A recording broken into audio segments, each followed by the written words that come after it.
Hello, welcome to another episode. So I had a question from someone asking what are the most important setup changes to do for a beginner on their chassis. So I broke it down to 5 most important ones. So it's going to be broken down in sections, as you can see from the thumbnails.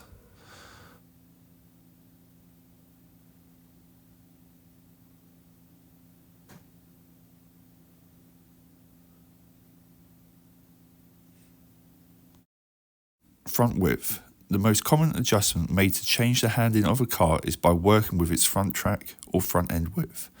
Widening the front track will create more of a jacking effect from the wheels that are turned. This will result in more front end grip and a quicker turning. Narrowing the front track will also have the opposite effect. This will result in slower turning, less front end bite. Also, the lack of jacking effect will not raise the inside rear tyre as much on corner entry, preventing the kart from rotating into the corner and increasing a push or understeer condition due to excessive traction provided by rear wheels remaining on the track. If the kart pushes or understeers on corner entry, widen the front track.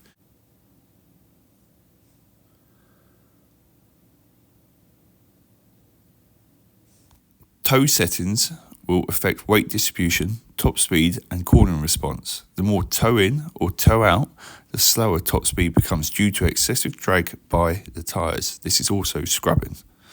Despite the negative effect, increasing toe out will increase initial cornering response, this giving the driver a better turn into the corner and reducing the understeer. On a dry surface, a recommendation would be 0 to 3 millimeters. For very high-speed tracks, setting close to 0 toe may help top speed. Toe in is not normally used on a kart.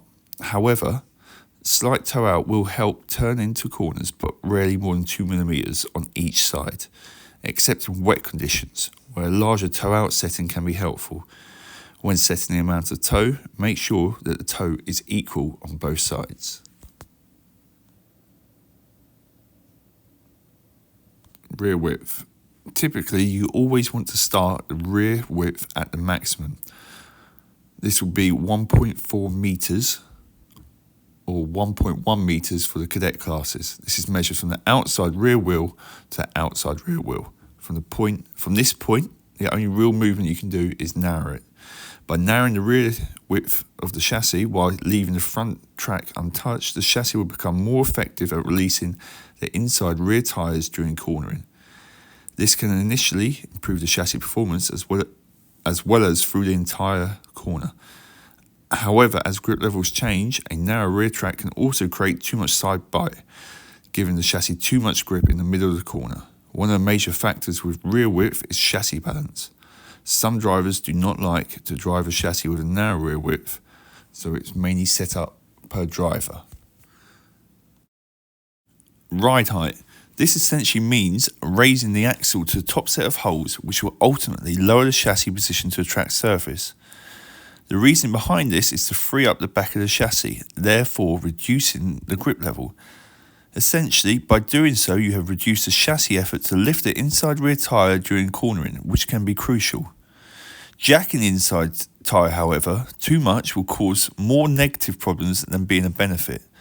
The benefit of this move will be noticed under the braking as well. With the chassis closer to the track surface, general braking will result in a less nervous, stable chassis, raising the rear ride height. This basically is the opposite and will increase rear grip level.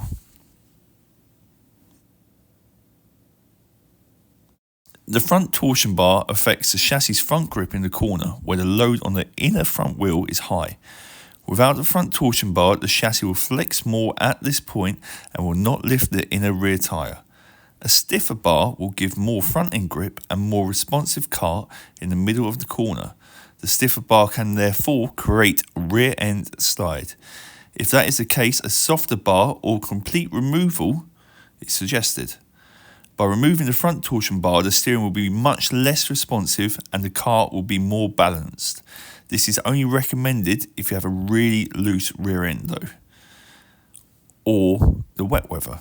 The risk going without the front bar on a long race is the front tyres will get more wear and overheat quicker. Thank you for watching. Hopefully this will help you somewhat, and I'll go back to my usual stuff for the next videos. Thank you all.